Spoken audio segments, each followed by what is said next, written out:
Thank you for listening to this download of Start the Week, presented by Anne McElvoy. It's all Greek to me and my guests here today, pursued by the fates, guided by Zeus, frequently cursed but with a smidgen of mortal free will. They have, in their various ways, been in search of the traces of ancient Greeks in our lives and our beliefs today. Simon Armitage is a poet and translator who's spun a new tale of the last days of Troy from various classical sources. The playwright Frank McGuinness has reimagined the Thebans in a libretto for English National Opera. Natalie Haynes combines teenagers and a tale of bloody Greek-inspired revenge. What could possibly go wrong? And the writer Kenan Malik has been delving into the roots of modern morality in his latest book on the history of global ethics. Simon, the last days of Troy, you start the play in modern-day Turkey, in Herzliya, with Zeus now reduced to playing himself as a statue for today's legions of tourists. Why this particular reincarnation? Well, I'd been to the archaeological site, and it was a place that always haunted me anyway. You know, it's somewhere that stands between mythology and rumour and history. And originally when I started writing the play, there's so much information and backstory that I wanted to get into it. I'd actually created a latter-day reporter, a war correspondent in the region. But the more I played with the play, I suddenly started becoming very interested in the idea of Zeus as an immortal, as somebody who could not die, and started to wonder what the gods were doing if they could not die, but nobody believed in them anymore. And that's a challenge to immortality, isn't it? It is, yeah. I suppose, as Hera says to him at one point, you're going to have to get used to it. And I kept thinking about all those people that you see on the Royal Mile during the Edinburgh Festival, standing there on boxes, spray painted, quite often as classical characters with their hand out, begging for money, and that contradiction really between being a god or a royal of some kind, and yet actually being a street person. I'm interested that you stitched together various accounts, various authors from the classical world to give yourself this narrative. I think the job of the playwright, even when you're dealing with ancient texts and ancient subjects, is to create a plausible universe, a world that people can believe in.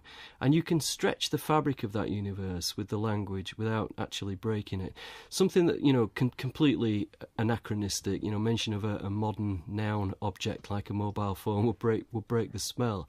But in terms of what people say to each other and how they say it, I think you can take risks, because if you stick to a language that we might be able to call original and authentic, you'll be back to the original poem.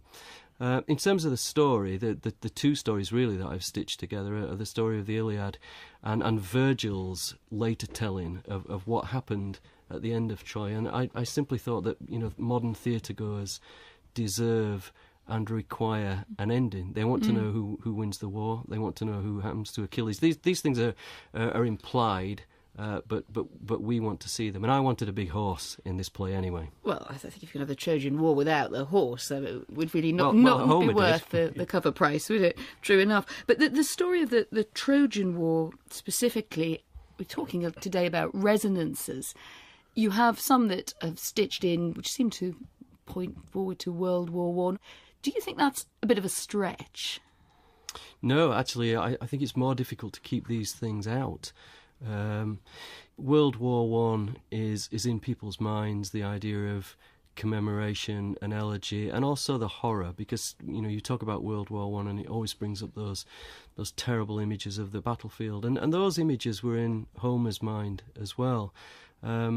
Equally, I think within the piece as I've written it, there is a parallel to not just what's going on now, but what seems to me to have been going on since Homer's day, and that is some kind of conflict between East and West. The Dardanelles, the Bosphorus, that cultural, political, economic, religious fault line across which people have been in conflict almost continually.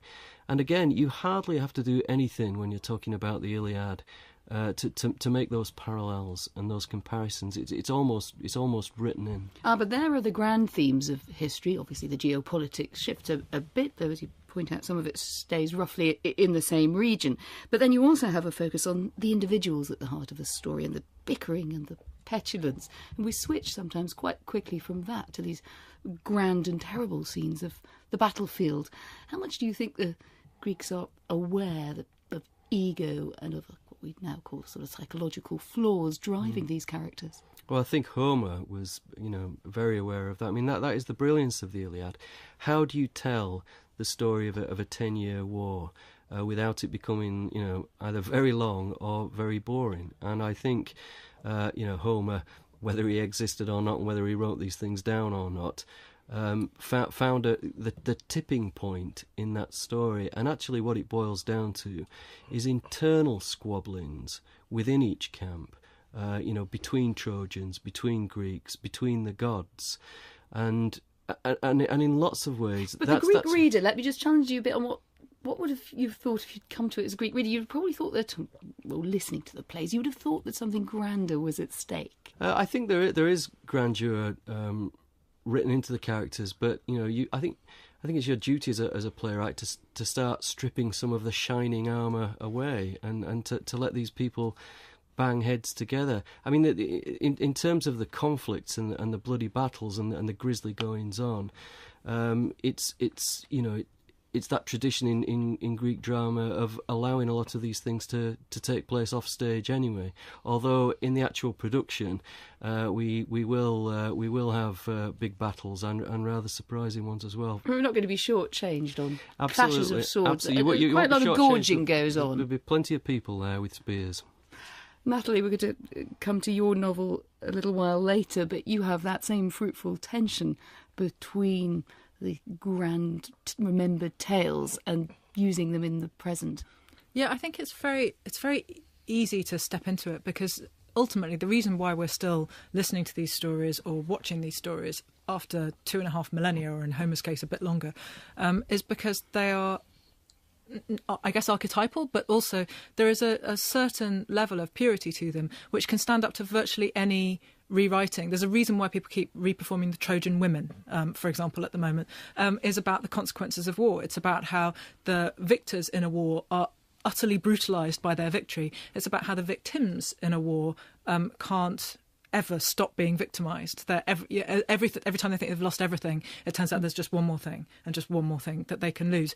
And it is horrifying. And while war keeps happening, it will always be contemporary. You can strip everything away from it except the story, and it will be complete. And the thing is that even the Greeks, even Aristophanes, used to mock Euripides for bringing his kings down from, the fine level of Sophocles or Aeschylus down to, they're wearing rags and wandering about on a beach.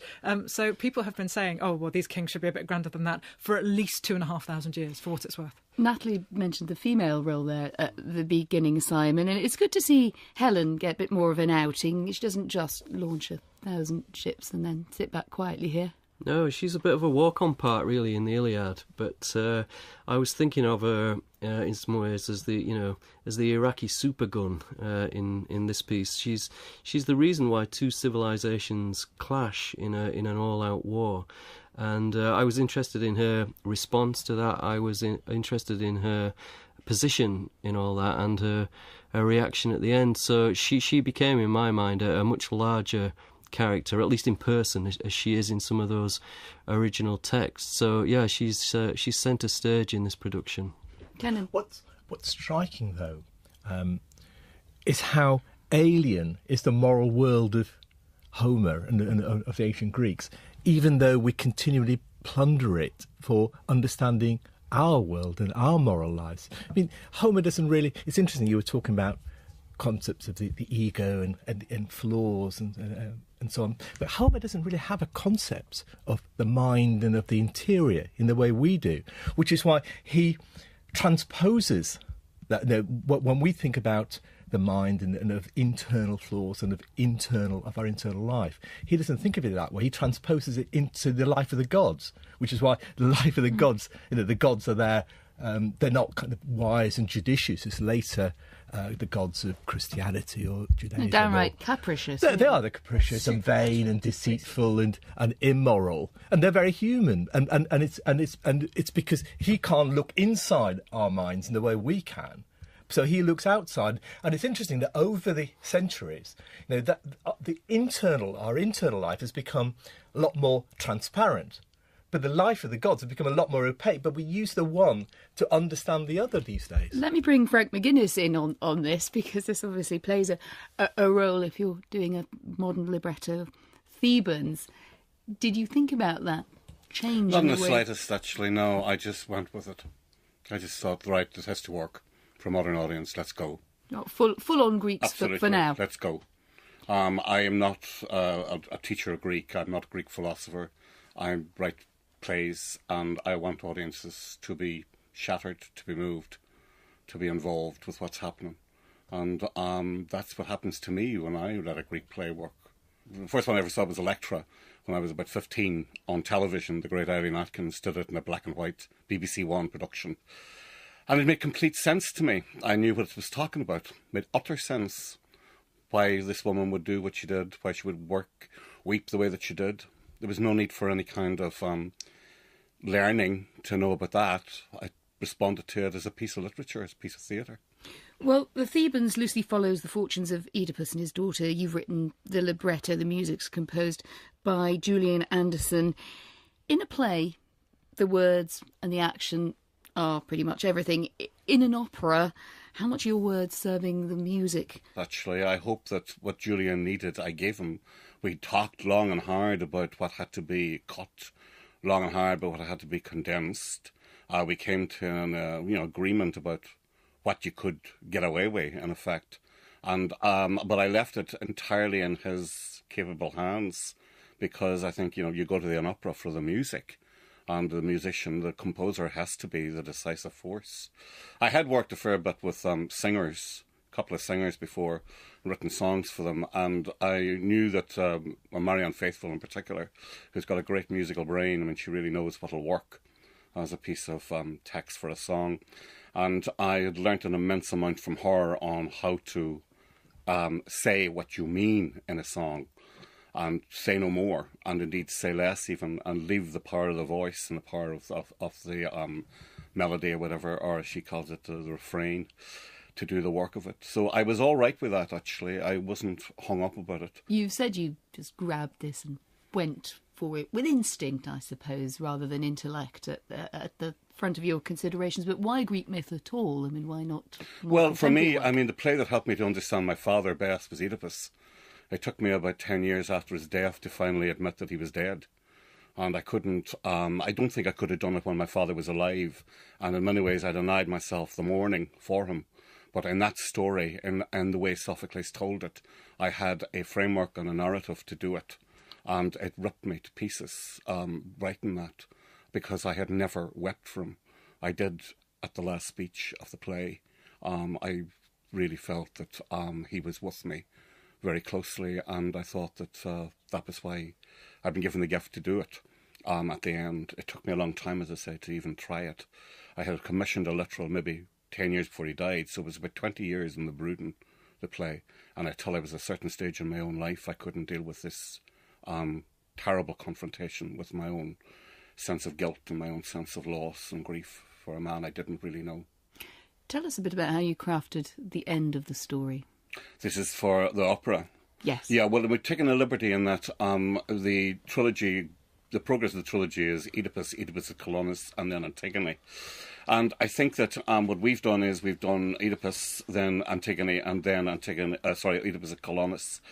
I had seen the trilogy twice on stage, and on each occasion I felt Antigone seriously shortchanged me as the end to the story, in the way that it never has done when I've seen it as a single play. I think it's a fabulous play, but I don't think it's, the right end to this.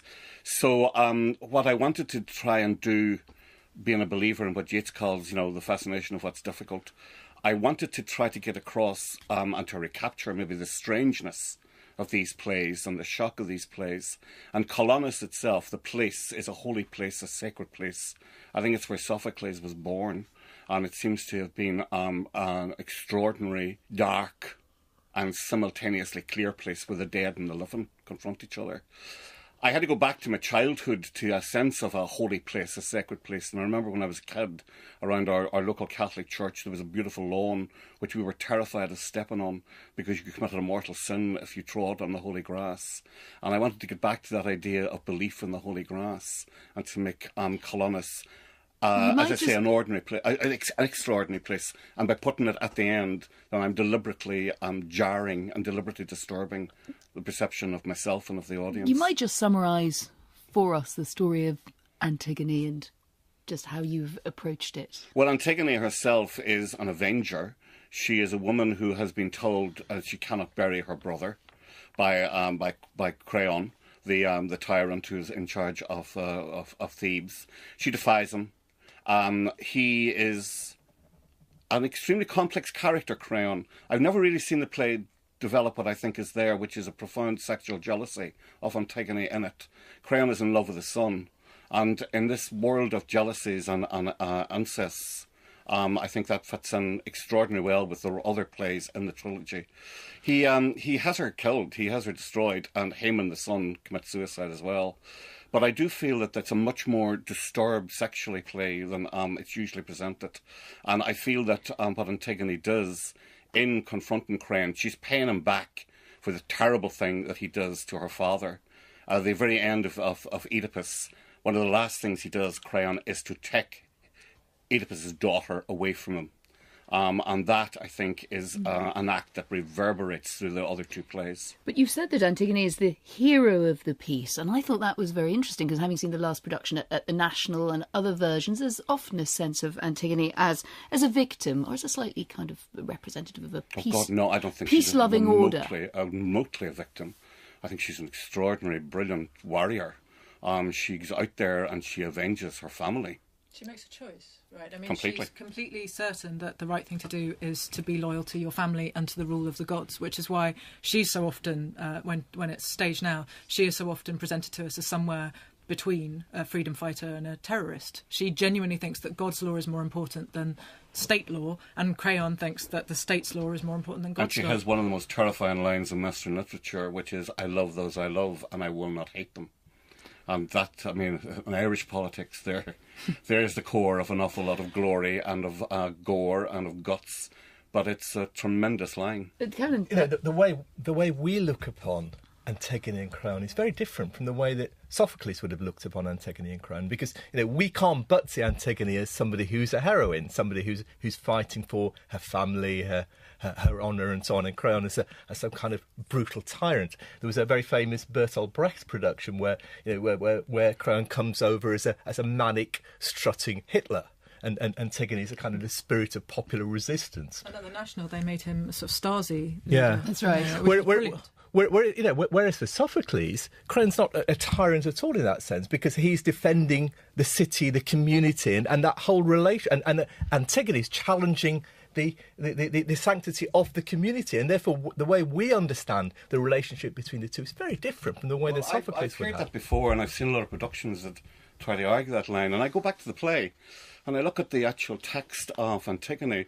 And if that is the case, I don't understand why Sophocles makes Creon such an idiot. Why is he such a bad king? Let's hear from Simon. Slight sidebar here, but I just wanted to belatedly side with Frank that, about not presenting a sort of textbook of Greek morals, but actually trying to, produce a performance for a contemporary audience. But it's a question really, Frank. Will we be able to hear the words? Because I've seen what you've written, and it's presented beautifully. It reads to me as a verse drama, but my experience of opera is that we will not hear a word of it, and I wonder how frustrating that's going to be for something which you're clearly very emotionally involved in. I think it was You're not giving English National Opera much credit in advance. It was Craig there, Wren, I think, who once said that librettists are to opera what toilets are to theatres, and I've had some of that experience myself, and I'm just wondering if you're braced for this thing which is so meaningful to you that we might not be able to experience the full power of your language. Well, I've cleaned many a theatre toilet in my time. and I do not speak figuratively, but also metaphorically. But I am pleasantly happy with the amount that is audible in what I'm hearing there now, actually. The singer playing Crayon is remarkably accurate. And getting all the shades of opinion and shades of argument that he can have. But it is a sacrifice that I think you have to be willing to make if you're going to go into that business of writing for music. The music is the priority. Well, dysfunctional families, fratricide, incest, murder, the Greek tragedies have it all alongside an elevated view of what's fair, seething anger, desire for revenge, makes it perfect fodder, perhaps, for teenagers. And that's at the heart of your novel, Natalie, The Amber Fury. Why do you think teenagers and Greek tragedy is such a good mix? Well, I suppose part of it's just personal. I started reading Greek tragedies when I was at school because I did Greek GCSE and then Greek A-level. And I didn't then know about Bernard Knox, the great classical scholar who wrote so brilliantly on the Greek hero in tragedy. But I completely understood, nonetheless, without any of the formal description, that heroes in Greek tragedies are almost always somebody who feels a utterly reasonable emotion taken to an unreasonable degree. And so Medea is the most obvious one. That's the first one I remember really changing my way of looking at the world. But it's a pretty legitimate position. Her husband has betrayed her. He's left her for a younger woman. She feels sexual jealousy. Of course she does. That's not a bad side to her character. Taking it that little step further, poisoning his new wife, poisoning his new father-in-law, killing their children, an act of... Now maybe we've gone a little bit too far. But I have to be honest with you, when I was 16, that seemed utterly proportionate to the crime to me. I should emphasise now that I don't have children, don't write in, it's all fine. But it seemed kind of fair enough when Hecate, or Hecuba, depending on whether you prefer your names Greek or Roman, when she discovers what's happened to her, the very last son that she has left at the end of the Trojan War, the one that she thinks hasn't been killed, turns out to have been killed in the most venal way. Her revenge is astonishing. She is, of course, a reasonable mother. She's a mother who's lost her son. Of course she's angry. The act of revenge that she takes is to kill the children of the man who has killed her son and then blind him. So the last thing he will ever see is his children being killed in revenge for having killed her son. How could you not, at 17, think this was the most extraordinary thing in the world? And the absorbing thing, of course, is that with Antigone and Medea, they look at other different outcomes, more moderate outcomes, yes, and they still choose the most extreme and destructive. Yes, I mean, Medea's great monologue where she says, "Shall I, shan't I, kill my children," is one of the genuinely great monologues in all of theatre. And she properly considers it. She considers it from every angle. If she does this, it will be much more painful to her than it will be to Jason. She loves their children far more than Jason does. He's quite happy to see them banished. And banished isn't like, being sent to a nice island somewhere and having a lovely time. They could easily die in banishment. But that's still... she will injure herself to the millionth degree in order to cause him a tiny sliver of pain, if that's all she can cause him.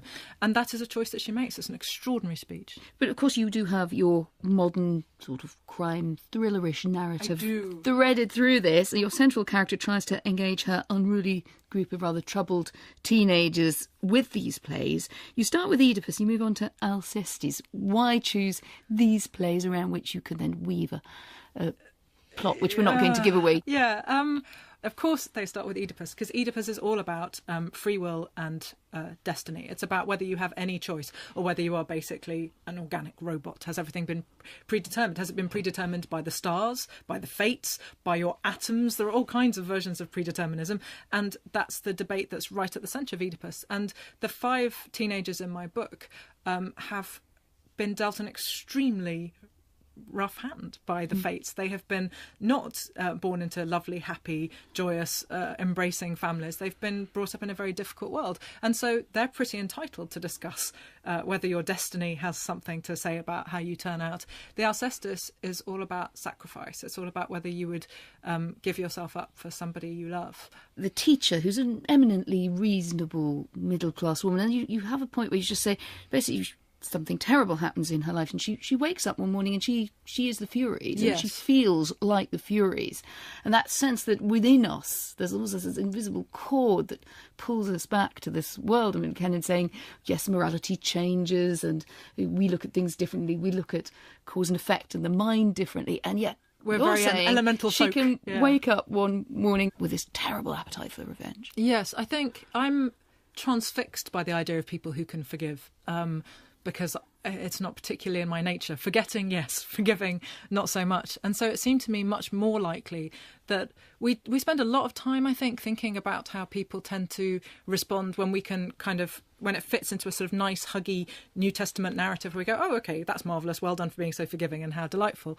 But I know I'm not that person, and I think terrible things happen to people who aren't nice too. And so I think she is a decent person, but I'm beginning to wonder if you're safe to be let loose on the Greeks. I don't know what you mean. Simon. I mean, forgiveness is one of the great moments in the Iliad as well, Yes, it is. between Priam and Achilles. But what I wanted to say was that the parts of your book that I found really, really fascinating were, I suppose, to do with those elements of Greek tragedy and Greek writing, which Kenan talks about in his book, about how they fed through into modern psychoanalysis, and the way that the kids are quite resistant to those plays in the classroom, but then start psychoanalysing each other and eventually themselves. And I found that really moving. Thank you.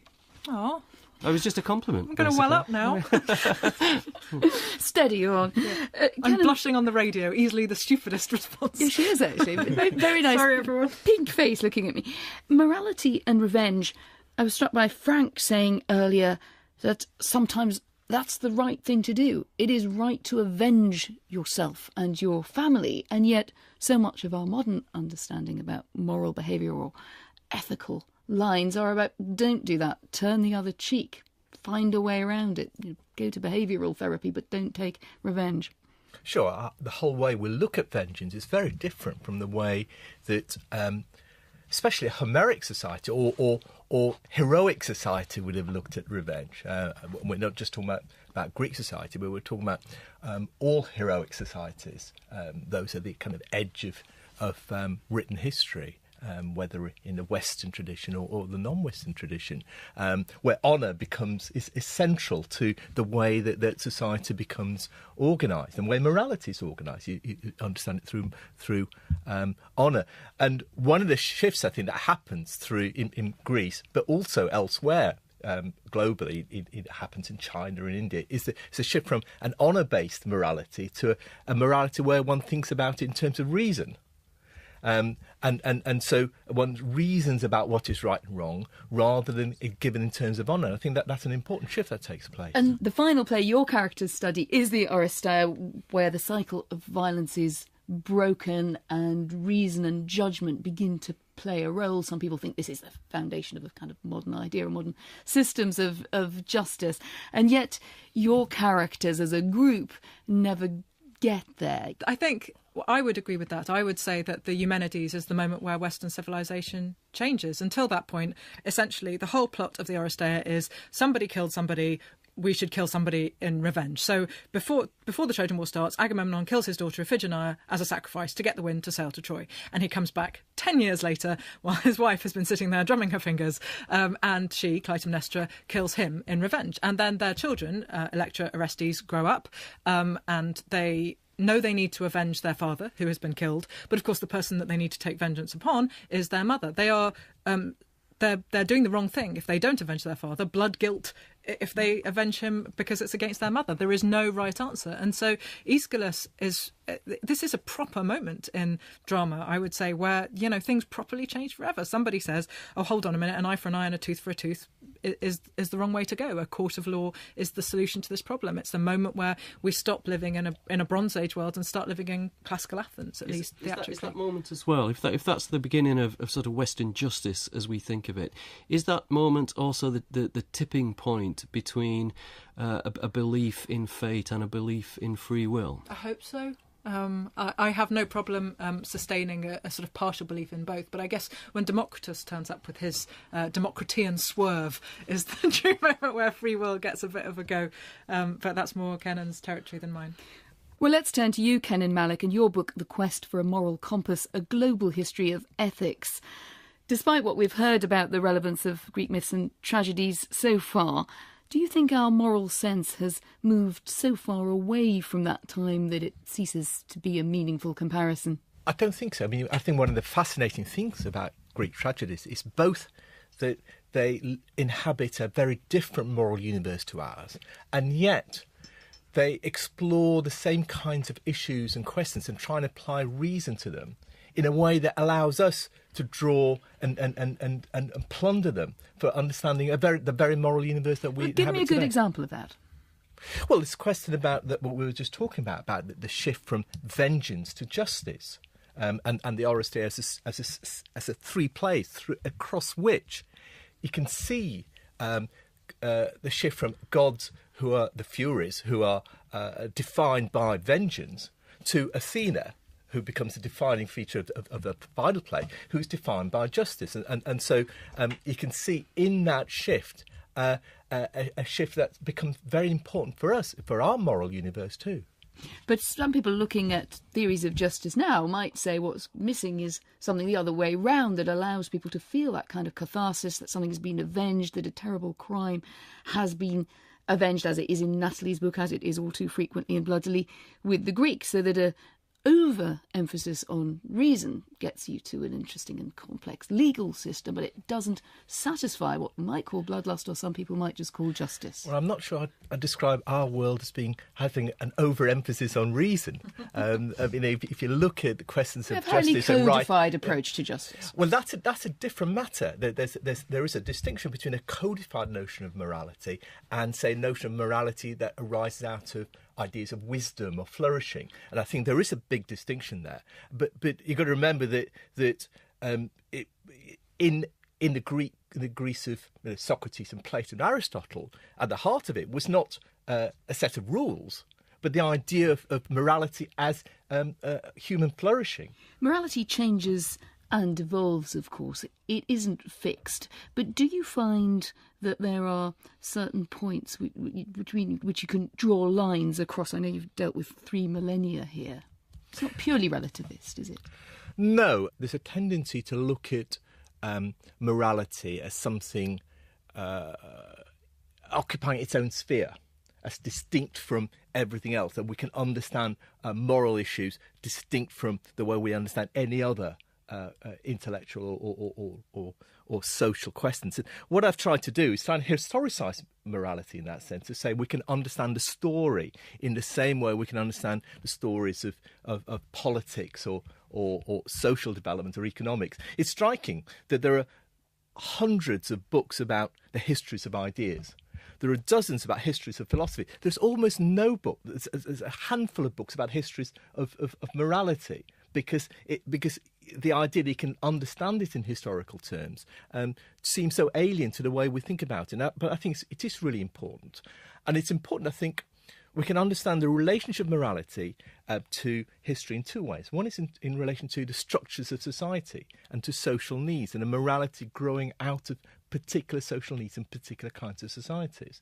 And secondly, in relation to the way we think of ourselves as human, because how we understand good and bad is very closely related to the way we think about what it is to be human. There's a point that Alistair MacIntyre, the Marxist turned Catholic philosopher, makes, and he says that where morality comes out of is the relationship between what he calls man as he happens to be and man as he wants to be. In other words, the way we are and the way we'd like to be, and it's out of the relationship between the two that we think about what morality is. That bigs up the role of humans in morality and also social constructs but created by humans. But what about God? What about the divine and the idea of a God-given morality?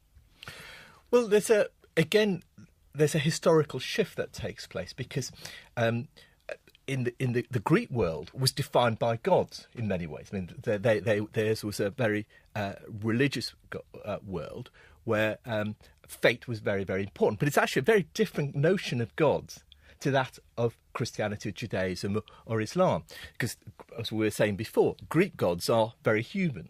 They are capricious and vain and deceitful and immoral, whereas the monotheistic gods are entirely all good, all powerful. Well, they're pretty vain and violent and rather wicked in their way as well, if you look at them.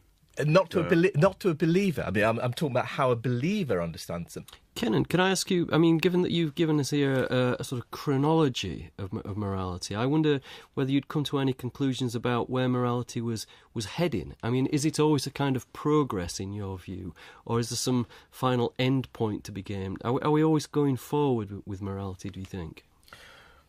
Well, certainly development. In other words, that morality changes and shifts over time. And that development isn't arbitrary because it's related to other kinds of developments, social, economic, political developments too. And the morality of today is, I would say, considerable progress on the moral world of 1,000, 2,000 years ago. I mean, people look back on the 20th century and say, look at the 20th century, the Holocaust, mass killings, ethnic cleansing. It is an immoral world that we live in. But in fact, the fact that we recognise it as immoral in a way that people may not have 1,000, 2,000 years ago, when those kinds of mass killings were seen as just part of their moral world, that itself is, to me, moral progress. There's a focus and a scrutiny on morality publicly, Natalie, even if it doesn't translate into everyone becoming more moral. Which it may not.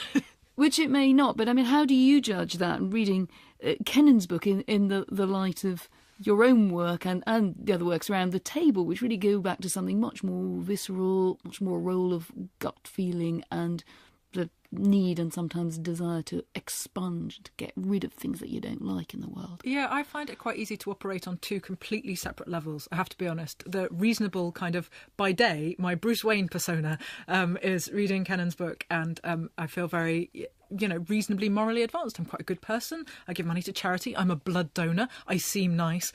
But I can't deny that by night, my Batman alter ego, when typing away at this book, is somebody thinking a great deal more about revenge than about forgiveness. I freely acknowledge that forgiveness is the more moral choice. It's clearly the better choice. And if you have that gift, that capacity to forgive, and I have to be honest, I think it is a gift, then yay you're going to be happier for sure than me. My only option is to wait until I've forgotten who you were, who was mean to me. Have you got an inner Greek, Simon? I've got many inner selves, not all of which I'm going to reveal right now.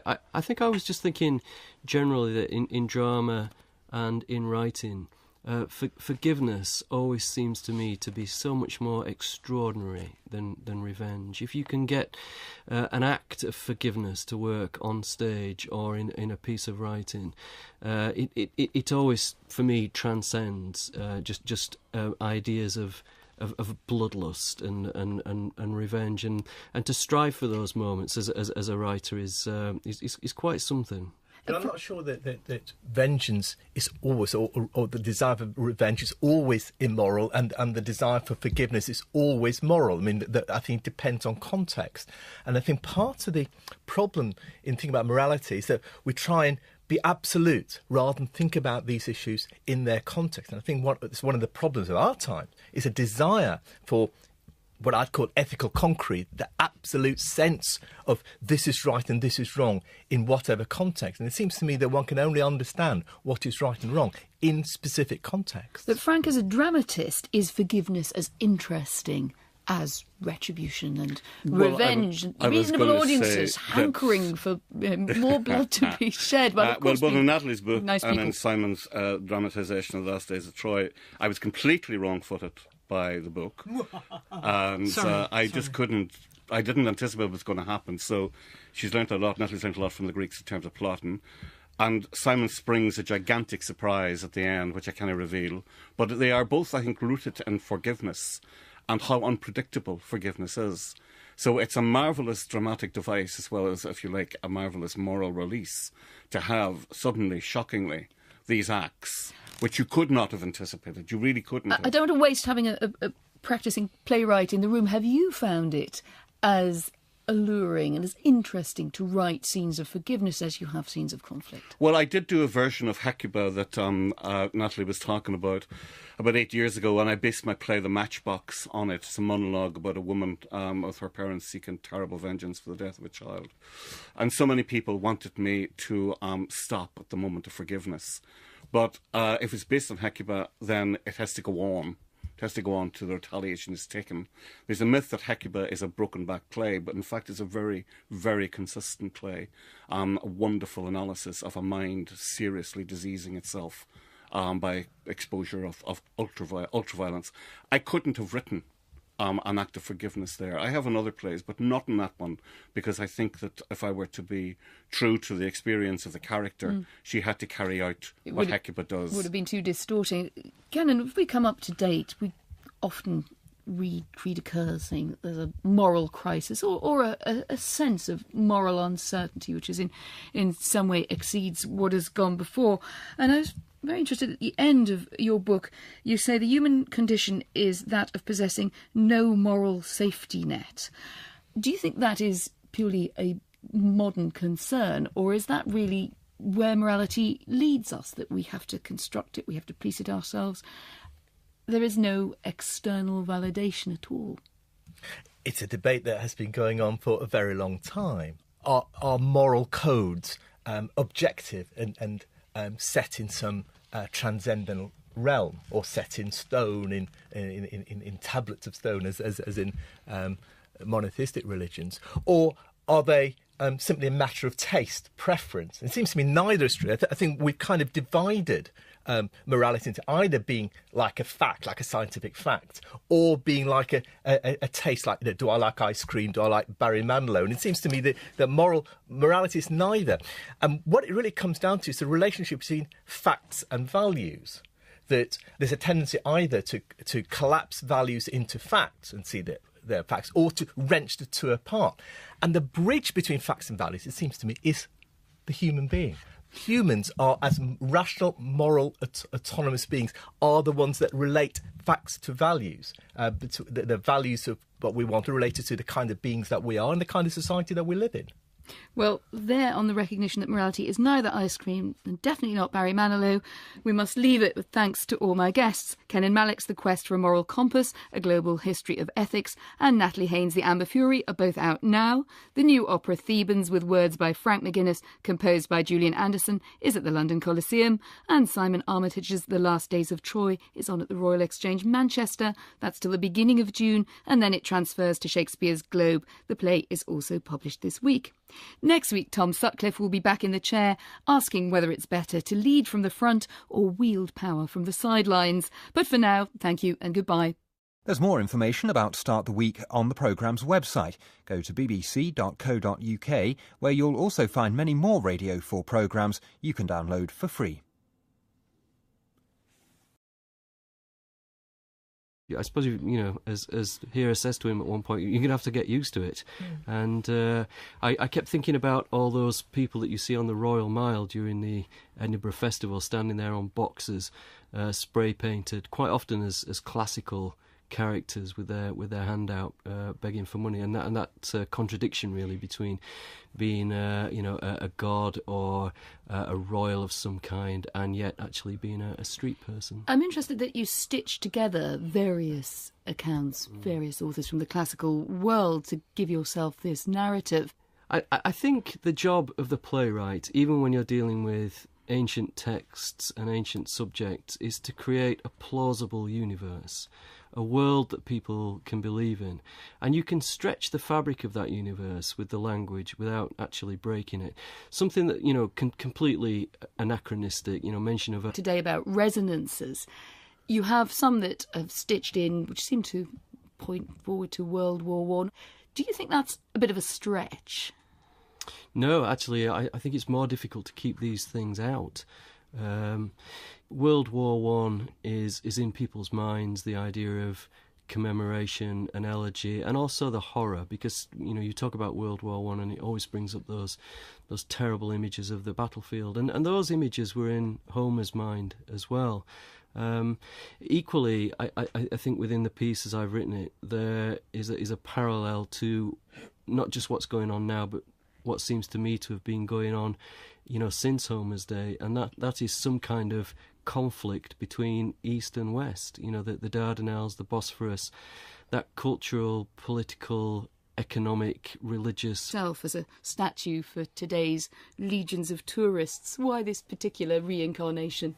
Well, I'd been to the archaeological site, and it was a place that always haunted me anyway. You know, it's somewhere that stands between mythology and rumour and history. And originally, when I started writing the play, there's so much information and backstory that I wanted to get into it. I'd actually created a latter-day reporter, a war correspondent in the region. But the more I played with the play, I suddenly started becoming very interested in the idea of Zeus as an immortal, as somebody who could not die, and started to wonder what the gods were doing if they could not die, but nobody believed in them anymore. And that's a challenge to immortality, isn't it? It is, yeah. Thank you for listening to this download of Start the Week, presented by Anne McElvoy. It's all Greek to me and my guests here today, pursued by the fates, guided by Zeus, frequently cursed but with a smidgen of mortal free will. They have, in their various ways, been in search of the traces of ancient Greeks in our lives and our beliefs today. Simon Armitage is a poet and translator who's spun a new tale of the last days of Troy from various classical sources. The playwright Frank McGuinness has reimagined the Thebans in a libretto for English National Opera. Natalie Haynes combines teenagers and a tale of bloody Greek-inspired revenge. What could possibly go wrong? And the writer Kenan Malik has been delving into the roots of modern morality in his latest book on the history of global ethics. Simon, the last days of Troy, you start the play in modern-day Turkey, in Herzliya, with Zeus now reduced to playing himself. A modern noun object like a mobile phone will break the spell. But in terms of what people say to each other and how they say it, I think you can take risks, because if you stick to a language that we might be able to call original and authentic, you'll be back to the original poem. In terms of the story, the two stories really that I've stitched together are the story of the Iliad and Virgil's later telling of what happened at the end of Troy. And I simply thought that, you know, modern theatre goers deserve and require an ending. They want to know who wins the war. They want to know who happens to Achilles. These things are implied. But we want to see them, and I wanted a big horse in this play anyway. Well, I think if you can have the Trojan War without the horse, it would really not be worth the cover price, would it? True enough. But the story of the Trojan War specifically, we're talking